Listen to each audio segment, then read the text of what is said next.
Bonjour ou bonsoir selon l'heure et bienvenue dans ma série spéciale Docteur 30 jours avec moi à travers mes ras-le-bol, mes besoins et mes prises de conscience. Je suis Stéphanie Vincent et j'ai créé cette série spéciale à l'intérieur de mon podcast à partir du 1er octobre, le jour de mon anniversaire, pour marquer un peu ce mois qui compte pas mal dans ma famille depuis que je suis petite, beaucoup d'anniversaires. Et du coup, j'avais envie de marquer le coup un peu en vivant un mois de célébration, de partage et d'introspection. Et j'avais envie de prolonger ce moment à partir de la mi-octobre jusqu'en novembre en proposant 45 appels de coaching gratuits. Du coup, pour vraiment t'aider à faire le point sur tes besoins, ton équilibre, ce que tu veux nourrir dans ta vie, ce serait vraiment un chouette moment à t'accorder et moi un plaisir qui nourrirait beaucoup mes besoins de lien, d'apporter aux autres. Voilà, donc je serais ravie de partager ce moment avec toi. Tu peux cliquer en dessous dans la description sur le lien Calendly. Et donc, je t'invite à travers cet épisode dans un espace plus intime, un lieu pour me connaître, se connaître, réfléchir ensemble, respirer un peu, et écouter nos besoins et se célébrer. Allez, c'est parti pour le 19e épisode de cette série, puisque nous sommes le 19. Et aujourd'hui, j'avais envie de te parler de faire équipe et célébrer ensemble. Alors, je t'ai déjà parlé de célébrer, de faire équipe. Et là, j'avais vraiment envie de te parler de ma réflexion par rapport à transformer l'organisation familiale en source de joie et de lien par rapport au fait de célébrer, en fait. Je te parlais hier, du coup, de mon organisation papier, numérique et tout ça. Je t'ai parlé des célébrations. Et moi je trouve que en fait, le fait d'organiser ensemble, ça peut vraiment devenir un levier de lien, de joie, d'appartenance, quand on le fait ensemble, de façon collective du coup, et festif. Alors cette réflexion, elle est partie du fait que mon anniversaire le 1er octobre, malgré plusieurs allusions les jours précédents, il a été un peu oublié.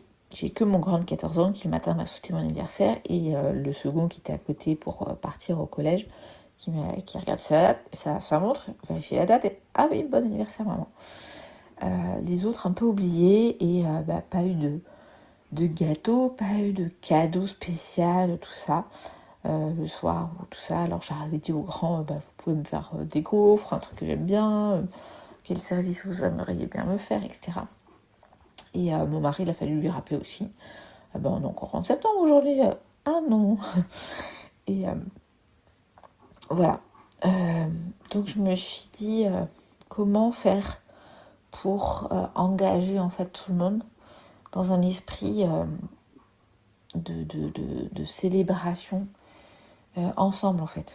Parce que moi j'avais ce contraste entre le fait que moi c'était super important pour moi de célébrer les anniversaires des autres, de marquer ce jour particulier pour chacune des personnes de ma famille. Je trouvais que c'était important pour moi de valoriser chaque personne, chaque anniversaire, chaque réussite, chaque étape.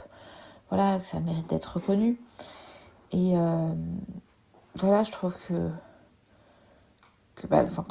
j'aurais fait remarquer que j'étais un peu en pleurs le soir. Je dis, moi je prépare 7 gâteaux, je fais au moins 7 attentions de petits cadeaux dans l'année, parce qu'on est 8 du coup, avec 6 enfants. Et moi j'ai pas mon cadeau, et mon gâteau et mon cadeau. Alors je suis pas forcément cadeau dans les langages de l'amour, mais c'est l'attention quoi, voilà. Comme on dit, l'attention qui compte. Et du coup, en fait, je trouve que souvent les parents ou la maman, sont souvent oubliés pour cet anniversaire. Bon, les bruits derrière, c'était le lapin qui voulait à tout prix sortir de sa cage. Donc voilà, je l'ai laissé sortir et se promener dans la cuisine. Et je reprends. Parce que lui aussi, il se laisse pas oublier. Et du coup, ouais. En fait, je trouve que les parents, ils ont quand même besoin de reconnaissance, de respect, de surprise de la part de leur famille. Et que même si j'avais fait un podcast du coup sur l'estime de soi par rapport aux besoins, et que c'est important voilà, de se renforcer soi-même, on est quand même des êtres humains, sont faits quand même pour vivre ensemble et tout ça. Et en fait, on a quand même besoin de ces échanges en fait, les uns avec les autres.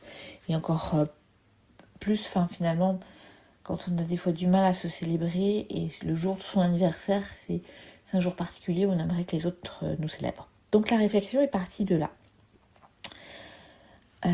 Du coup, d'essayer de réfléchir déjà à qu'est-ce qui est important, un gâteau, un peu de bougie, des petits mots, des gestes symboliques, au moins un petit minimum comme ça.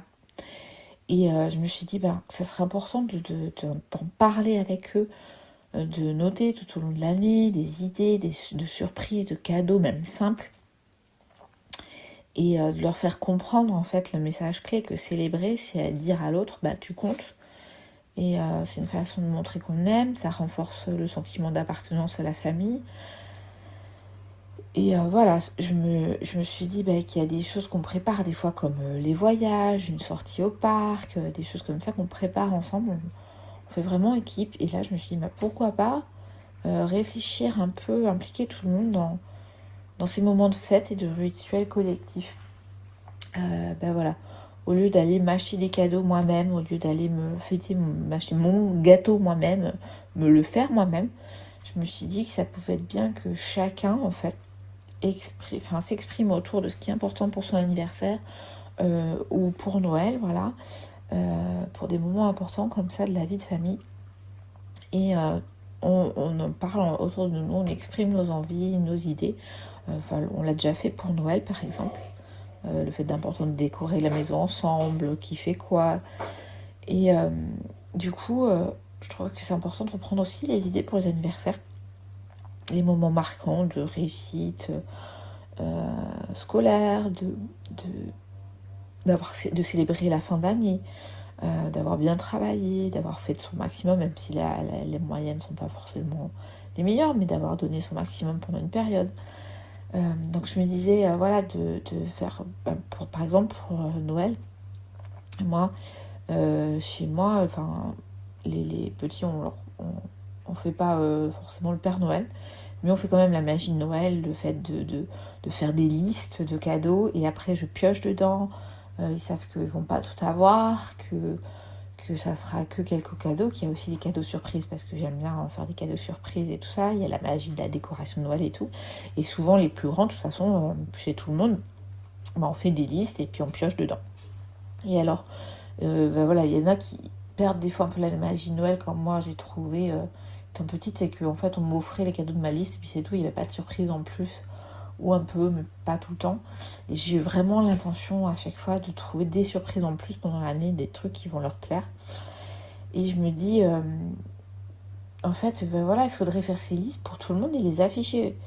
De se dire, au lieu de les envoyer au Père Noël, en fait, et d'oublier un peu, faire les listes de tous les enfants, papa, maman, puis faire un joli panneau, en fait. Et comme ça, chacun peut aller piocher ses listes. Donc ça rend visible et ça fait le côté participatif dans le processus. Et pourquoi je vous en parle aujourd'hui, c'est parce que on est bientôt à la fin octobre et que vous êtes peut-être déjà dans les achats de Noël, peut-être déjà dans le processus de dire qui va inviter qui à Noël et machin et tout ça, et comment on va préparer. Et souvent on aime bien préparer et décorer la maison vers l'avant. Et déjà en novembre on commence à acheter des trucs et tout pour décorer, etc. Donc ça va vite arriver. Donc rendre visible à la fois les cadeaux de Noël, à la fois l'organisation de comment on va faire pour fêter bien Noël, quelles sont les choses importantes pour bien vivre cette fête, à la fois la déco, à la fois le partage des cadeaux, et puis c'est vraiment le plaisir d'anticiper ensemble et pas que tout revienne à la maman ou au papa. Enfin voilà, tout ça dépend des familles, mais voilà. Les préparatifs deviennent déjà en fait des moments de fête. Et voilà, le message clé, ça serait vraiment quand la préparation elle est collective. Je pense que la fête commence avant le jour J et on la célèbre plus. Et peut-être que tu fais déjà ça dans ta famille et ça doit être chouette. Et n'hésite pas à me partager ce que tu fais. Et voilà, de créer un peu cette dynamique familiale autour de l'organisation et de la célébration. Comment on pourrait faire pour Noël, le faire aussi pour les anniversaires. De donner un rôle à chacun dans la préparation. Qui prépare quoi, qui imagine quelle surprise et tout. Et pareil pour les anniversaires, de se dire peut-être que quand on débute l'année civile, on va débuter 2026 dans 2 mois, de se dire bon, on prépare. Alors qu'est-ce qu'on a comme anniversaire dans l'année, on peut faire un panneau de tous les mois avec les anniversaires. Comment on prépare l'anniversaire, on dit donc ce que je disais, ce qui est important pour chacun. Et puis on aura un panneau des listes comme pour les listes de Noël, mais des listes de ce qu'on aimerait et tout ça, ce que les enfants aimeraient, ou un classeur, je sais pas. Enfin, trouver un peu son truc pour se dire, là on peut aller piocher, là on peut aller organiser. Et qui aime faire les gâteaux, qui a envie de faire le gâteau. Ce mois-ci, on a l'anniversaire de tel enfant ou de telle personne de la famille, de la grand-mère ou je sais pas quoi, qui a envie de préparer des petits gâteaux ou un gros gâteau, ou aider maman à le faire. Qui a envie de penser à des cadeaux, d'aller acheter, ou demander à papa d'aller acheter si c'est pour la maman, demander à quelqu'un d'autre, qui a envie de s'occuper de la déco, qui a envie de faire une surprise spéciale comme de chanter, de faire un numéro de théâtre, ou je sais pas quoi. En fait, de faire comme un projet de vacances ou un projet de Noël en fait, en donnant des rôles. Et par exemple pour Noël aussi, souvent on fait le calendrier avec les chocolats ou les trucs chaque mois et tout. Et je me dis aussi, ce qui pourrait être bien pour aussi continuer Noël après, c'est et puis de mettre vraiment la présence des parents en fait là-dedans. Alors pour les tout petits, forcément, on va pas mettre forcément comme dans les feuilletons américains les gros cadeaux au pied du sapin au fur et à mesure. Je trouve ça trop beau.